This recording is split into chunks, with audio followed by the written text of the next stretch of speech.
Hello everybody, thought I'd do this video during the lockdown. Like many people with a Lay-Z-Spa, I'm on season 3 and at the end of season 2.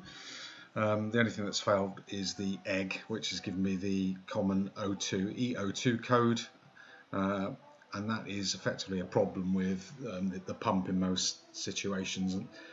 So what I'm going to do is show you how easy it is to fix the whole thing. I've effectively refurb the whole unit.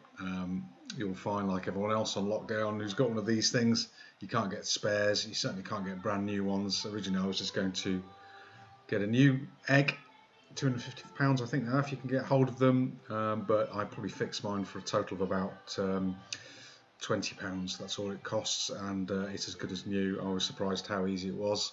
And hopefully from this video you'll get some tips. If you have any questions, give me a shout. I'll put some links to where I bought the bits, but I just thought that this was my gift back to the community. I got some good tips written down, and I just thought I'd put this together so you've got all the answers in one place just to make it easy. And like other people have said, I wish Bestway would offer a better service for this, but they don't. It's a DIY thing, but thankfully, like most things in life, if you take these things apart, have a go. It's really quite straightforward. So I hope you find this useful. Cheers. Any questions, let me know. For those of you who've got one of these Bestway Lay-Z-Spa eggs, as it were, you'll see the model there, and you're getting a Error 01 or an Error 02. The Error 02 I'm going to show you how to fix, which is just replacement of the impeller of the pump and all the seals. If you're getting an Error 01, then that's likely to be the flow sensor. These things are really easy to take off. There's just a number of screws around here you can take off. You'll see there's a clip there to take that off. If you look down there, about this thing here, that is your flow sensor, and if that is not stuck up and touching that grey thing, the wire come out of it, you'll get an Error 01, where it says there's a flow problem, and you can buy replacement ones of those. That's a really straightforward fix. You can see I'm getting a slight leak from mine, so that's the next seal I need to find for that one. But everything else is working fine, having replaced all the impeller pump there. Down here is the heating element, that's working fine. I cleaned all that out, that's all fine. Really straightforward to pull apart. If you take these screws out around the outside, you can further get access to everything. There you go. Now we can see that the heating element is here. All these seals could be replaced if they're leaking. This is your flow sensor. Obviously when water's going through there, it pops a little lid upwards, it engages with this thing here. And if that's broken, this sensor, which again is easy to replace, this thing with wires here, that will give you the Error 01. Error 01 really easy to fix. Error 02 a little bit more. We have to go through the bottom, which I'll show you how to do. But there's not a lot to these things. They're fairly straightforward. This is your fuse box, again really easily numbered, lettered rather, in terms of the order they go in. This is your air blower. Shouldn't have much issue with that. Overall, they're really easy to fix. Don't think about throwing it away. The only reason I had to go is I looked up how much they were, and of course you can't get spares for these things anymore. But now it's all fully refurbished, and having gone through and replaced everything, it's really straightforward. And if you've got any questions, give us a shout. Okay, so now you see that I've got the pump upside down, and on this particular model you don't have to go from the top, you can go from the bottom, and you'll see this cover. You'll see there are screws. There's 1, 2, 3 and 4. You can see I've taken some of those out. So if I take out this last one,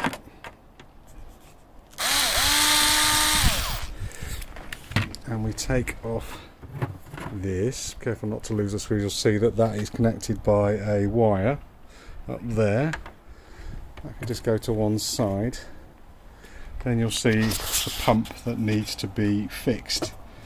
Now, I've already loosened it, but you'll see that there is a Jubilee clip there. You will just need a flathead to reduce that, to remove that one. The other thing so once you pull that back, you'll see the seal that needs to be replaced. You'll also see where the 12 volts DC comes out of the bottom of the transformer. All you have to do is spin that it pulls out, and you've got the 2 pins there, which it doesn't matter which way they go around. Then you will see, if I can get down there, you will see that there is a black screw holding the pump down there. There's one this side and there is one the other side, which I doubt I can focus on, but I'll give it a go. Down there, and you will need to remove those. So just 1 second and I'll get a screwdriver and do that. Okay, so as you can see, I have got 3 extensions to my electric screwdriver, because that is what you will need to get to this back one down here. We'll do that one in a minute, but then it's just a question of removing this one down here, doing the same on the other one at the back, and then the whole lot should come out, and you will see that's another 2 seals that need to be replaced as well. And this is where the impeller that needs replacing sits in there. So effectively that's all it is. And those 2 are more likely where your leak is coming from.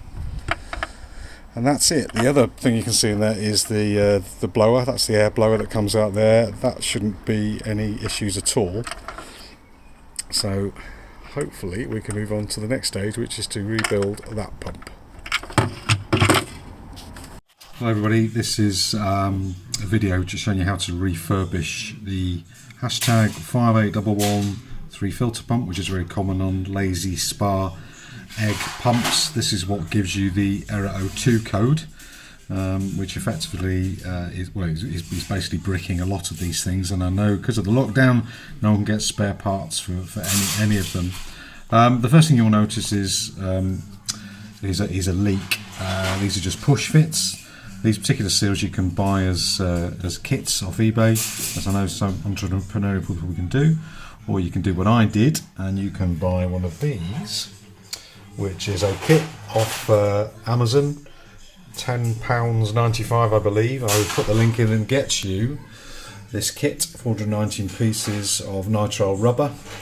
I found that the best fit was the 80mm fit. You'll see that I have lots and lots of them. But that is going to be something you should replace anyway. The other one I had snapped, which was leaking. Even though it was all working fine, it was leaking.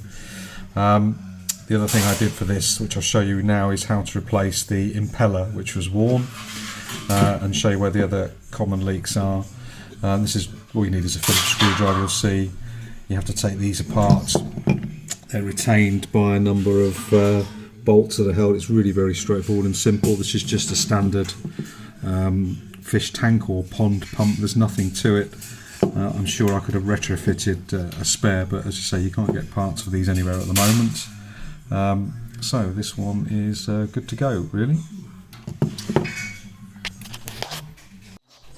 Okay, so now we've loosened these screws, and all you need is standard Phillips. You can pretty much use a Phillips for everything on this pump, apart from the Jubilee clips. So having taken that off, you will see another seal which potentially can fail and leak. I'm going to probably, as for the reason of spare parts, used some high temperature black silicone sealing for mine, or you can replace the seal again. You can get these kits, and this is what I've effectively replaced. So I'll put a link in for these. That is the old one. One thing you'll notice, mine was making a noise, quite a loud noise, and there's quite a lot of wobble on that one. And then I have replaced it with another one I bought off Amazon or eBay. I can't remember which. I'll find the link to it. Is a replacement one. I think there's quite a lot of wear and tear on this particular one. You'll see this does not have plastic coating, but is a much better fit. So yeah, hang on a minute, I'm just okay, back after answering kids' questions during quarantine. Yes, so as I say, this one fits a lot better, and you'll see that the end of it just locates in that hole there. Not particularly sophisticated, like I say, it's not under a lot of pressure, this pump, that's all it needs to stay in place, but I've already tested this and it runs a lot smoother now with the new one. And you'll see that with these particular screws here, not focus on that very well, all they do is they screw through, and you'll see the back are holes for these nuts to hold it in place. So like I say, the main leaks you're going to get are from this seal. If I had time I'd order another one of those, but the kids want it for the weekend. And these seals, which as you can see are really easy as long as you get a pack of those to replace it. So what I'll do is I'll put it back together again, and then you can see the finished article. Okay, so there you have totally refurb. You'll see that the like I say, because I haven't got any gasket for the inside, I've used instant gasket. Some of that have been squeezed out, but there's a ridge, so it won't go into the impeller space, and it's proper stuff I've used on motorbikes. So there you go, that is screwed down. That's just when you screw these bolts down, you start with the, not having children around, start with that one, then tighten that one and that one, so effectively, you know, like you would torque it down correctly. Like I said, the retaining nuts, just give it, don't go mad, but make sure it's a good size. So now we have a fully refurbished pump ready to go back in. Okay, so that is the pump back in place. What we need to do now is put that back into the bottom of the transformer. That's a simple screw down fix, you can see there if I put my hand on it. It just needs to be really tight. Now if you could hold that, look at that. Hold that. Now we need to put this back on here. Just going to use a bit of old-fashioned spit to make sure that goes in. Got it?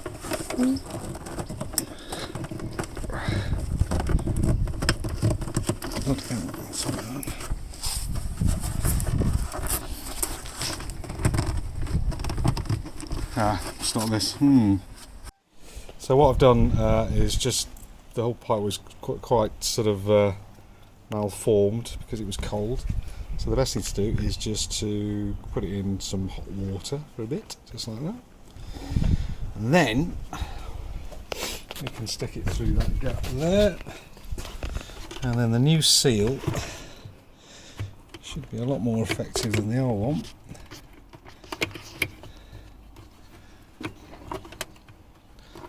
Just tricky getting this back on.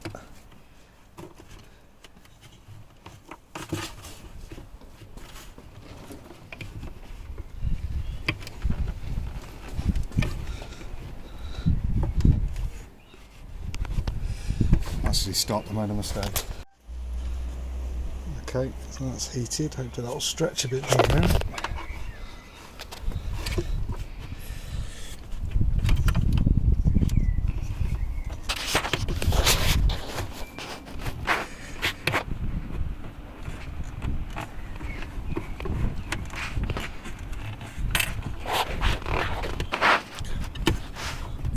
This one is going to be a bit of a problem.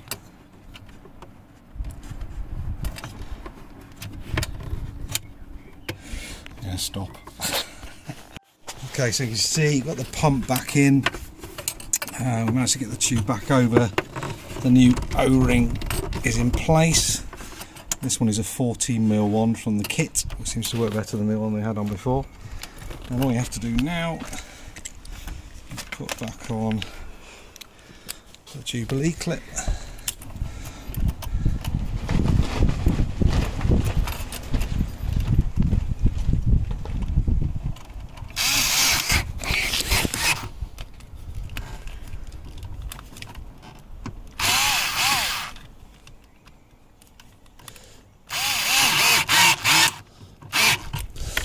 Watertight.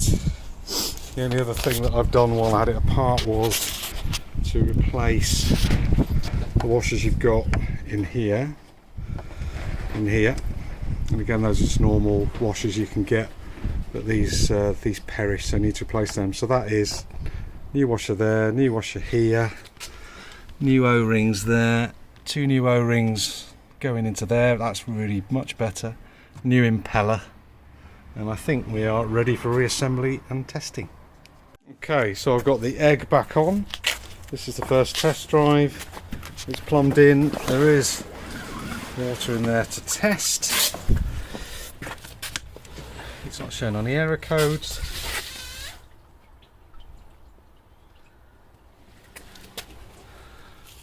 And we'll try it with... And there you go.